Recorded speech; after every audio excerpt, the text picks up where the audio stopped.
మాధవే దా ఇట్రా లోడుగానా ఇగో ఈ మామిడికాయలు తెచ్చిన ఈ పచ్చడి పెట్టింది పచ్చడి మామిడికాయలు తెచ్చినావా?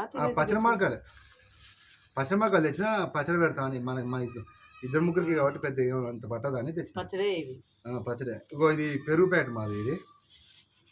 ఇదైతే చికెన్ తెచ్చిన. అదేది ఏది పెరుగులో ఏమన్నా కదా? అయ్యో నేను మర్చిపోయినాగా. చికెనా కాజాలు వేసుకొచ్చినావా? వేసుకొచ్చిన ఉన్నాయిగా. సరే పెరుగులో మర్చిపోయినావా? అన్నీ తెచ్చినావు పెరుగులో మర్చిపోతావా? నువ్వు తెచ్చినావులే. నువ్వు తెమ్మన్నది ఏం మర్చిపో. ఓకే మరి బాయ్.